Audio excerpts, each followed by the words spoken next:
Olá! Sabe, quando a gente pensa em uma Constituição, geralmente vem à mente um documento super sério, antigo, talvez guardado a sete chaves. Mas a verdade é que ela é muito, muito mais do que isso. A Constituição, do jeito que a gente conhece, é uma invenção. Isso mesmo, uma invenção humana.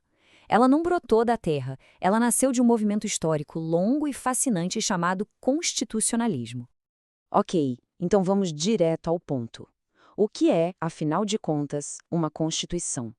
É curioso porque a maioria das pessoas tem um sentimento constitucional, uma intuição do que ela significa.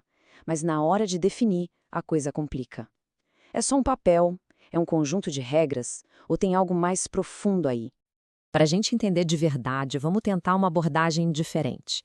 Não vamos olhar para a Constituição como um objeto, mas sim como uma personagem. A nossa heroína aqui é a ideia de Constituição. E a missão dela ao longo de toda a história foi uma só: enfrentar o seu grande vilão, o poder ilimitado. Toda boa história de herói começa com um chamado, uma faísca que dá início à aventura. E para nossa ideia, o chamado foi a necessidade urgente de colocar limites em quem governa. E o nome desse grande chamado aventura é constitucionalismo. Pense nele como um movimento que deu um propósito para nossa heroína. A missão era clara: criar um escudo para proteger as pessoas da força do Estado, garantindo direitos e, claro, limitando o poder dos governantes. E como toda boa heroína, a nossa precisou de um belo treinamento. Sabe, aquela montagem de filme em que o personagem fica mais forte? Vamos ver como a monta-ideia de Constituição foi ganhando seus poderes em momentos-chave da história. Lá na antiguidade, surgiram as primeiras ferramentas, a noção de que existe uma lei maior, acima até dos reis, como a Torá para os hebreus, e os primeiros rascunhos da separação de poderes lá em Roma. Aí, em 1215, a ideia deu um golpe de mestre com a Magna Carta, forçando um rei a admitir pela primeira vez que ele não podia fazer o que bem entendesse. Mas o grande salto veio mesmo em 1689, na Inglaterra, quando o poder supremo finalmente saiu das mãos do rei e foi para as mãos do parlamento. Nossa heroína estava ficando forte de verdade. E então chegou o clímax. Depois de séculos de treinamento, a ideia estava pronta para ser forjada em sua forma moderna. E isso aconteceu no fogo de duas gigantescas revoluções. E olha que interessante como essas duas revoluções se completam. A Revolução Americana nos deu, digamos, um manual de instruções, a primeira Constituição escrita funcionando como a lei máxima, com a garantia de que os juízes poderiam usá-la para barrar qualquer outra lei. Já a Revolução Francesa nos deu a alma da coisa, a ideia poderosa de que todos são iguais perante a lei e que é a própria nação que tem o poder de decidir seu destino. Juntas, elas criaram o DNA da Constituição moderna. Mas a jornada, claro, não parou por aí. Depois do seu nascimento revolucionário, a nossa heroína precisou continuar evoluindo, se adaptando para enfrentar os novos desafios de um mundo que não para de mudar.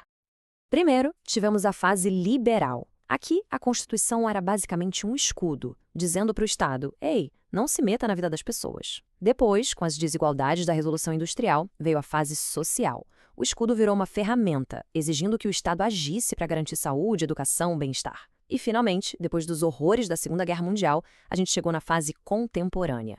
A Constituição se tornou a guardiã da dignidade humana, um valor moral acima de tudo. Bom, a gente já percorreu a história, a jornada épica da nossa heroína. Mas agora a pergunta fica um pouco mais filosófica. Afinal, qual é a verdadeira essência, a alma de uma Constituição? A jornada foi longa, sem dúvida, mas o que a gente encontrou no final das contas? Uma Constituição é poderosa só porque está escrita?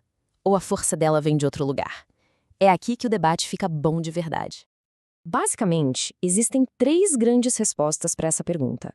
Para La Salle, a Constituição é um espelho da sociedade, a soma dos poderes que realmente mandam, o poder econômico, militar, político. Para Kelsen, ela é pura lógica jurídica, a norma fundamental que valida todo o resto do sistema legal. Já para Schmitt, ela é uma escolha, a grande decisão política que um povo faz para dizer: é assim que nós vamos existir. Essa frase do La Salle é bem provocadora, né? Mas ela nos obriga a pensar. O que ele quis dizer é que se uma Constituição escrita não bater com a realidade do poder na sociedade, ela vai ser ignorada, vai virar só uma folha de papel. Isso mostra que a força de uma Constituição não está só nas palavras, mas na sua conexão com o mundo real. E a jornada da nossa heroína? Bom, ela está longe de terminar. Na verdade, ela está enfrentando alguns dos seus maiores desafios neste exato momento.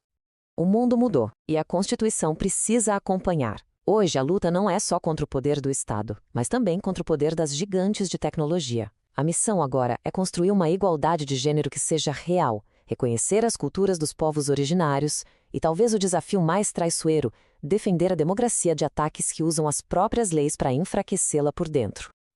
Então, no fim das contas, o que é a Constituição? A resposta talvez seja um pouco de tudo isso. É um documento, sim, é uma lei suprema, com certeza. Mas, talvez, acima de tudo, ela seja uma história. Uma história de luta por liberdade, por justiça, uma história que ainda não terminou. E que, de certa forma, cada um de nós ajuda a escrever, todos os dias.